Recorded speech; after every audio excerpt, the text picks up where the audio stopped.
A lot of times I hear now is not a good time to invest. And I will tell you that there's never been a day where you couldn't make that argument. So, what comes back to you for retirement, you really have to focus on being a steadfast investor. And that means consistently putting money aside. And when it comes to retirement, there's two pieces, right? There's how much you can afford to save, and then how much time it has to remain in those investments and stay invested.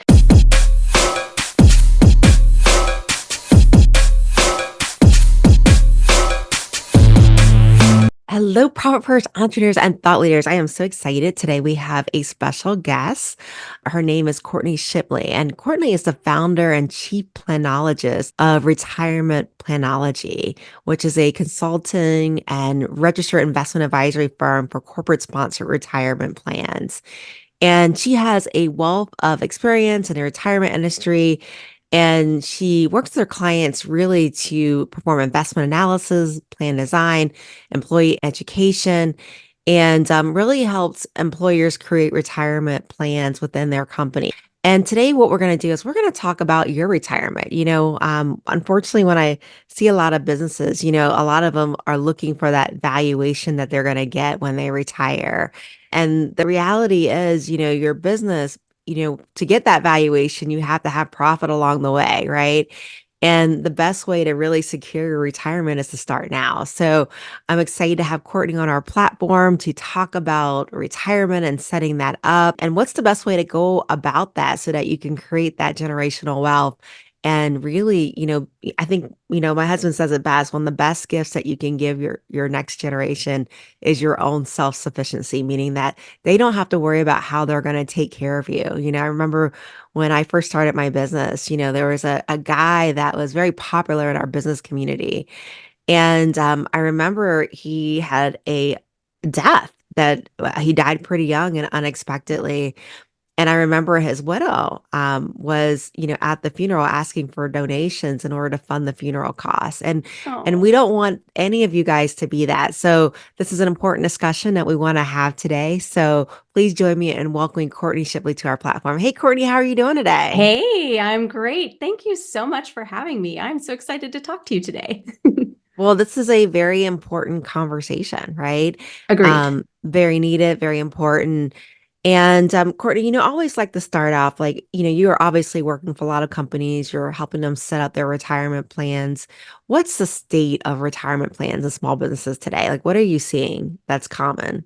Oh, well, if we look at it from a national perspective, about half of America has access to a work-sponsored retirement plan, which is a bit of a problem because most people are going to save in that plan if they have access to it. I think the data shows Americans have they're 12 to 15 times more likely to save in a work-sponsored plan than they are on their own in like a IRA, individual retirement account, something like that. And so there's been a lot of push from a regulatory standpoint the last few years to try to get more retirement plans sponsored by the workplace, making it easier, giving tax credits, things along those lines. And the sad part is that in the small business community, particularly 78% of the employees who work for companies with less than 10 employees, they lack access to a plan. So small businesses, this is your opportunity to be special. If you offer a retirement plan, it's a really good way to attract and retain good talent as a benefit for them, and also to help yourself save for retirement. And hopefully, like you said, kind of change the trajectory of not only yourself, but your employees for later in life. I love it. Now, with retirement plans, there's a variety of different plans that employers can offer, right? They can do the traditional 401k, that safe Mhm. harbor. They can get into simple IRAs, that type of thing. And, you know, every business is different, right? And it's going to cost more and some, depending on how you set that up. Where would you go about starting with in terms of determining what is the best type of retirement plan for your company at a particular stage? Yeah. Whenever we work with a new client, our first question is, what do you want this plan to do? Because every plan has a different purpose. And maybe it's to help the owner save. Maybe it's because you have extra profits and your employees have been really instrumental in helping grow the business and you want to share some of those with them. It could be a lot of different reasons. It could be just part of your company culture, your way of giving back.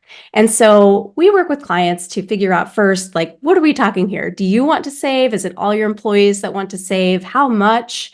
And then you start drilling down into the different plan types. So you mentioned some. There's a simple IRA, a SEP IRA, a 401k, 403b if you're a nonprofit, and they all have different limits for how much can be contributed. They all have different ways of being run and different administrative costs that go with them. So that's our first thing, is just to figure out what it is that you want your plan to do. What purpose is it serving here? Is it more of a attraction and retention tool, or more for designing something around what the owner is trying to do and taking it from there? Right. So for let's say someone that's starting out, like really, um, what are some of the ideal situations for each type of plan that we talked about, like the SEP versus simple versus 401k? Yeah, I mean, if it's a small business and I'm talking like 1, 2, 3 employees, you may be looking more at like a SEP IRA. The SEP IRA is great, but you have to treat everybody the same as far as how much the contribution goes in. So whatever the owner's putting in for themselves, they have to put in for the employees. You can do a simple IRA that it has a higher limit, not as high as what the 401k plan has for putting it away, but it does require an employer contribution. So that's that question of, do you also want the business to be contributing to it? And then the third is, do you want to max out, like with a 401k plan, the maximum this year is $23,000. Unless you're turning age 50 or older, then you can put in 30,500. So those limits will change every year. But it's taking a look at how much employees and you want to save. Now, in some states, they are requiring that you start a retirement plan for your company. There's 13, 15 states somewhere around in there, and many others who have legislation ready to go, where they're going to require you to have use a state-sponsored plan, which is just an IRA plan, or do something on your own. So that could be a really good solution for a very small company starting out, just as like a starter plan, get everybody in the habit of saving. And then later on, you layer on those other things that I was just talking about. I love it. So if someone is wanting to get one set up, where do they start? What does that look like? Yeah. So if it's a simple IRA, a SEP IRA, anything that has IRA in the name, typically they can just go to any financial advisor, any financial institution. Once you cross over into 401k land, that's where you want to have somebody who is more specialized. One of the problems that we see is that plans get set up without, they're looking at what's happening today, but they don't have an eye for the future. And the plan design is so important so that you don't pigeonhole yourself. You mentioned safe harbor.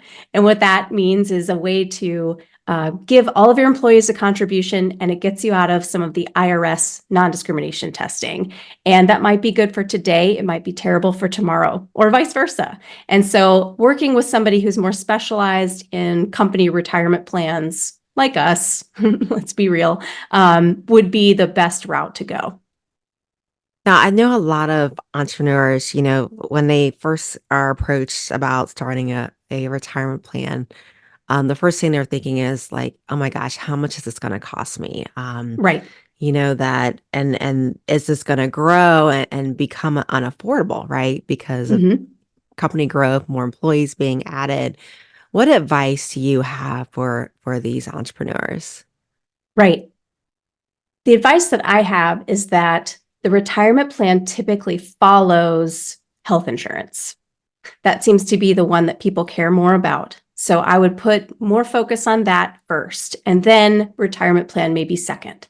Um, it's never a bad thing to ask your employees, do you want to save for retirement? Would you like that as a benefit and an opportunity? And if they say, no, I don't care at all about that, versus, oh yeah, that would be great. That's important information to know. The other thing to plan on would be how does this interact with your business operations? So looking at who your payroll provider is and do they have a direct link with a financial institution or we call them 401k record keeper in order to save you time and effort, because every small business is so overrun with a million things to do and a million hats to wear. So something that can transmit the data that's already in your payroll system over to the retirement plan, because it's the same information, that's really helpful. So looking at like operational side, and there will be something that goes along with every payroll going forward. So that's a cost, even if it's hidden. And then the next part would be, what is the actual plan going to cost you? And so I rarely see anybody spend less than $2,000 on a 401k. I would say it's probably more like 5,000 or 6,000 in overhead expenses. And that's why a lot of times they're not the best option to start off with for very small businesses, but they become something that you grow into. And what you're looking for there is, do people or yourself want to save more than some of those plans we named before? Do you want to treat employees maybe differently? Put a vesting schedule on the benefits so they earn ownership over time, things like that. But I would say from a cost standpoint, the one that everybody concentrates on is the overhead. But you should also know that there is a tax credit for starting a new retirement plan. So that's out there. Make sure that you take advantage of that when you do start one. I love that. So make sure you guys are speaking with your tax accountant so that you can get that credit at the end of the year when it's time for filing. Now, I know that it's always a good thing to have a diverse portfolio, right? You don't want your entire nest egg necessarily being in a retirement account. There's also Mhm. personal investments too. Let's talk a little bit about what that looks like in gearing up for retirement, Courtney, with that and building a diverse portfolio that's available for you. Sure. So when we think about business owners and what their retirement picture looks like, they'll have their business as the asset, right? That's, of course, very important that you build value. That's where you come in and helping people to do that, because as you know, people like to buy profitable businesses. So that's how you extract the wealth out of the business that you're growing. The next part would be some sort of what we call like paper assets. So your 401k would fall under that. That would be like your stocks and bonds or other types of financial assets that you see on paper.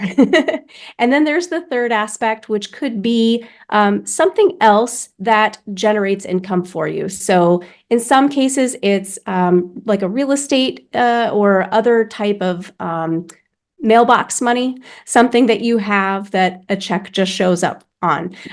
It's similar to the concept of Social Security, and that's the piece that goes along with your retirement. So those are the four areas pretty much that people are looking at when they are thinking about what does their retirement look like and where will it come from.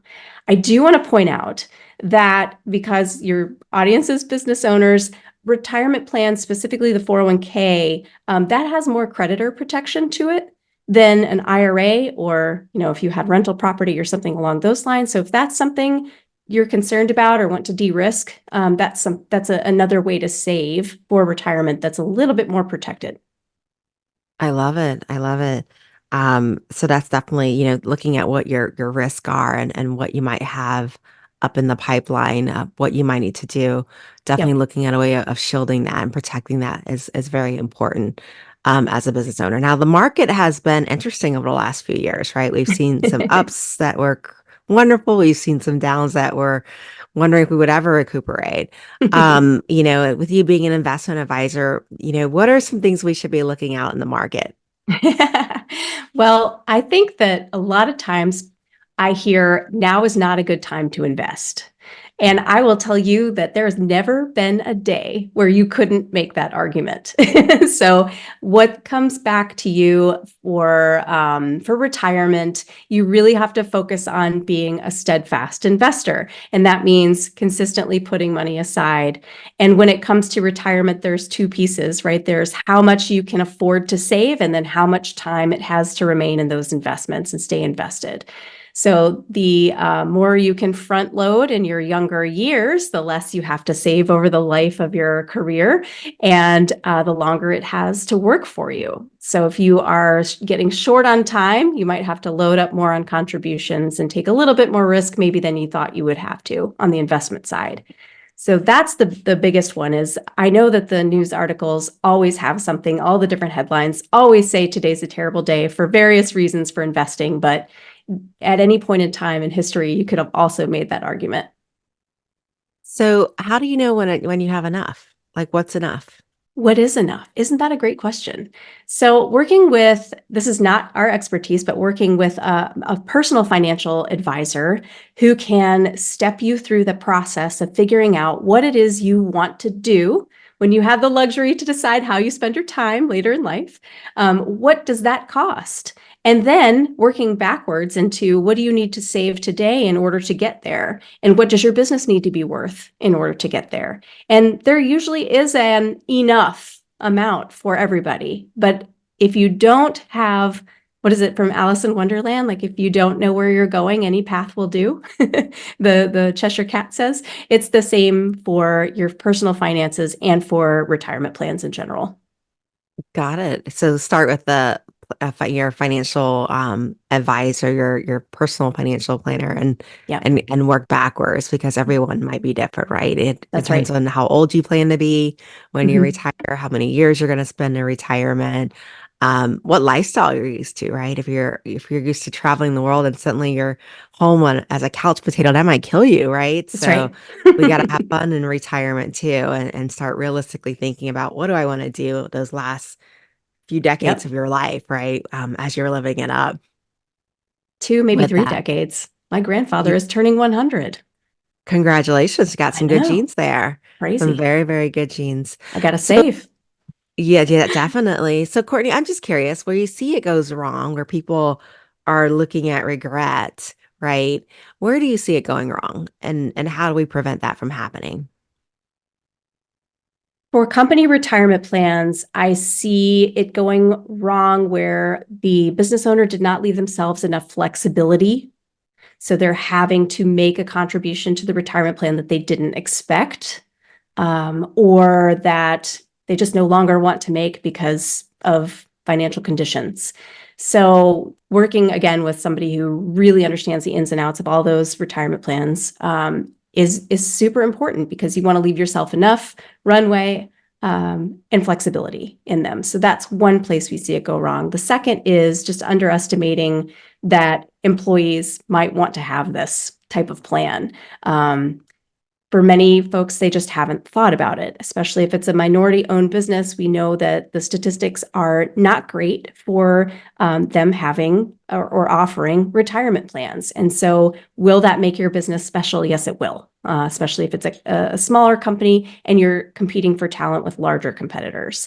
So, really having that dialed in. And another mistake, let's see, I would say is just outgrowing your plan and not realizing it. So again, this is one of those that it does need care and feeding over time. You do have to pay attention to it at least once a year to just reevaluate where things are. And so when you're assessing, your taxes and everything else, this is a perfect time to be looking at your retirement plan and seeing, is this something that we need to make changes with? So putting it on autopilot and forgetting about it is not the best solution. Right? Yeah, Making sure that person is making those contributions because reality is if you've got somebody that's not remitting them timely, right? Contributions, this is money you're holding in trust that doesn't belong to you, right? It belongs to the employee. you got And it. so you got to have somebody that, is responsible, that respects the laws of ERISA, right? And makes sure Mhm. that those contributions are remitted timely because we don't want any fees or penalties that are Yep, being tacked on top of that, right? that's Because right. again, that's more drain to your profit, which is not what we want at all happening. No. No. And on that subject, there's two main errors that we see committed with plans, and that is having the wrong definition of compensation. So, oh, I gave them a bonus, but I forgot to take the retirement money out of the bonus or something like that. Just kind of, not having that quite dialed in correctly. And then the second was what you said was the timely contributions, making sure that money gets over to the record keeper as soon as it can. Definitely. So I'm curious, I'm hearing a whole lot about whole life and it's kind of and those annuities, and that's a pretty Oh gosh. controversial topic. And glad that we have you here. I'm curious, what's your take on it? Oh. Well, so I've run on the retirement plan and institution side, right? So there's been a big push for having more opportunities for people to look at what they call lifetime income, whether that be inside the retirement plan or adjacent to, or an option when you go to take your money out when you're 65.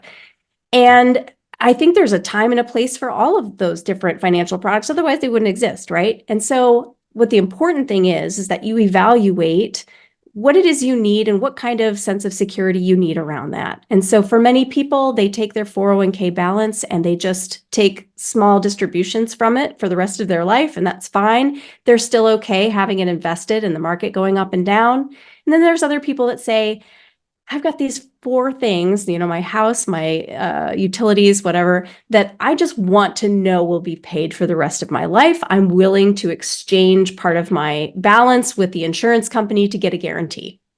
And that's really all an annuity is just a guaranteed payment of some sort. And so it's just really important to be evaluating that decision with somebody who understands your full financial picture and can help, with the way that the contracts are laid out, all the different riders and bells and whistles they have. It's a pretty complicated product, I would say, overall, when you talk about annuities. So just understanding what you're buying is really important. And for retirement plans, I think that you'll see a trend where there's going to be something where you can just flip a switch and money can just start coming to you. And how that happens remains to be seen. But there's definitely a push for a lot of workers to have options where there's a guarantee built in. I love it. And it's interesting too, because a lot of times those whole life policies, it's depending on your premium, it's not a short-term commitment, it's a long-term commitment. Oh And yeah, if you got a that's a really whole long nother premium, beast. and suddenly you're not able to pay it, right? There's a downturn in economy or a downturn in sales, right? You lose that investment, and you may not be able to recoup that once you let it go. And so, Mhm. those, like Courtney says, it can be very, very risky from that perspective because you don't control the future, and some of those premiums can be pretty stiff. So, Courtney, how does one go about finding a corporate retirement specialist? Like, how do you choose who you're going to work with? What makes a great advisor, planologist? Where do you start with that? Yeah, so I would ask the question of any financial professional that you're thinking about working with. How many retirement plans do you work with? It's odd, but the number 10, if they have more than 10, that usually means that they have a specific focus on it rather than just, well, we accommodate these as part of our practice. So that would be something to think about is, how many plans? Do they have some industry designations that are specific to retirement plans? So, for example, the accredited investment fiduciary, the certified plan fiduciary advisor, things like that, rather than just a CFP. CFP is great, a chartered financial planner. Those are awesome, but they don't focus on specifically on how all the ins and outs of those retirement plans work. So that's where I would start. I would also look for a reputable firm. You can go online, and on the SEC website, they have, I think if you just Google broker check, you can find it, but that'll get you anybody who's registered, their background information. So you can see if they have a history behind them that you don't like or you do like. And it will let you know if there's any red flags there. I love it. So, Courtney, how do our listeners and viewers, how do they find you? How do they connect with you? How do they work Yeah. with you? Sure. Well, I'm on LinkedIn, LinkedIn/C Shipley. It's pretty generic, pretty easy. And then also you can go to our website, which is retirementplanology.com/learn more. And there's a wealth of information on there. You've got our blog as well. So you can take a look at the resources that we've made available. Thank you, Courtney. This was great information and to set everybody up for success and really be able to create that generational independence for that, relieve that burden from that next generation that's coming up. Yes, definitely. Thank you so much for having me. It's been lovely talking to you. Thank you, Courtney.